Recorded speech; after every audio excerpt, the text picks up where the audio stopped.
Hi guys and welcome back. Today I'm gonna show you 5 very easy and important maintenance procedures which you can do by yourself. Make sure you're not losing this one.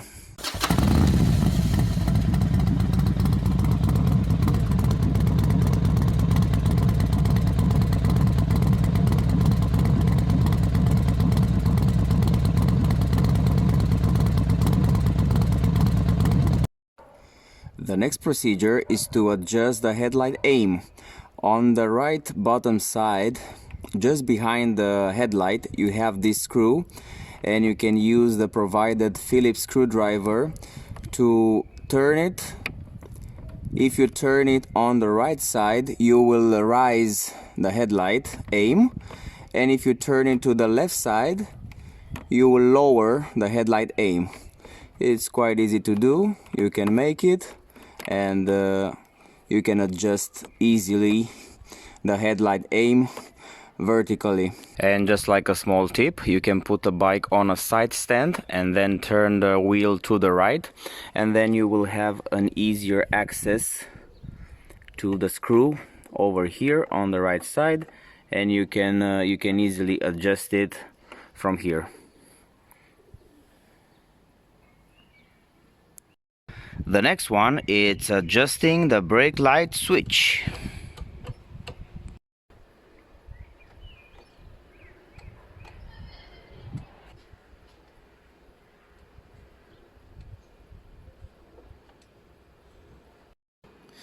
At this point it operates kind of late, so I want it to operate faster, so we're gonna adjust it from the nut. I will show you.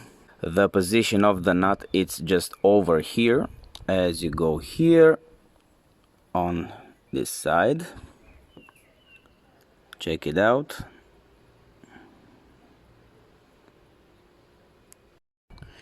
And now just let me show you the nut.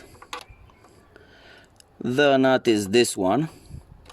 If you turn it on the right clockwise, you will increase the response, you will make it faster, and if you put it counterclockwise, the response will be later. So this one, you can adjust it. First, to make it easier for you, you can pull all this up. You pull it up and then you rotate this nut as you wish, clockwise or counterclockwise.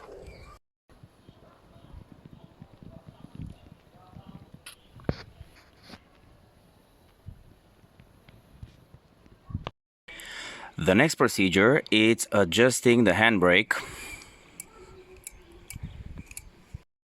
It was more than once when I had an issue with the handbrake. It was not so tightened, especially when you had a slope between 5% and 10%. Even in 5%, you will realize that the handbrake is not efficient enough to stop you, and by time it will become looser, so it needed adjustment. And let me show you how you do it. And here is the bolt that needed adjustment, a 12mm one. And with a 12mm throw spanner, you can easily open it. And this one in the middle needed to be tightened clockwise. Just be careful not to tighten it too much, otherwise you will wear your rear brake pads. The wheel has to move freely without a problem.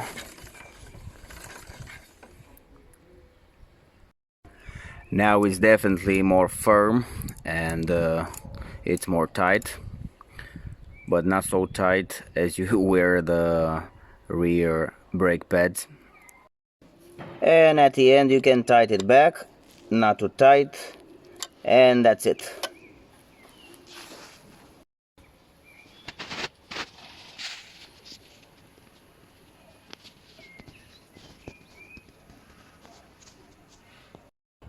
The next one, it's about adjusting the rear suspension, the spring preload.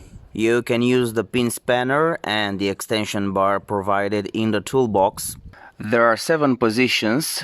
Default position is number 3, and you can increase it up to 7 and decrease it up to 1 if you want the spring to be softer, and if you want to have it tighter and stiff, you can put it at 7. But you have to consider that you have to take it step by step. Attempting to adjust it directly from 1 to 7 or from 7 to 1 may damage the shock absorber. Just keep in mind. And also try not to force it beyond its limits. Now I have it at 4. I would like to bring it back at position number 3. Okay. So now it's at position 3. If you're traveling with a pillion, I highly recommend you that you put it at least at 4. At position number 4, it's much better.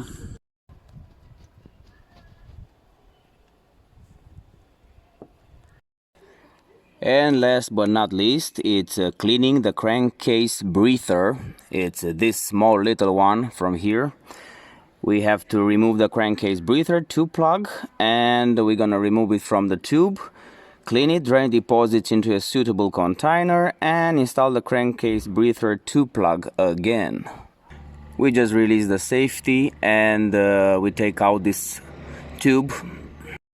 There was some oil over there, and we took it out, and this is how the cap is looking, something like this.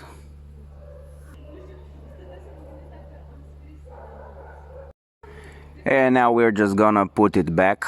What you can actually see now is that the tube looks more clean in comparison with how it was before. Now it's cleaner.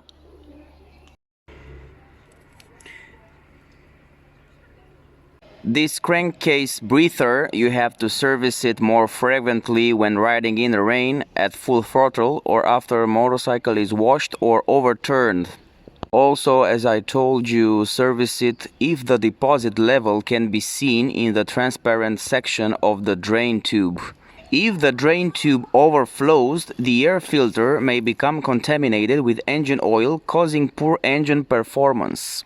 Thank you very much for watching. Don't forget to subscribe, and see you next time. Bye bye.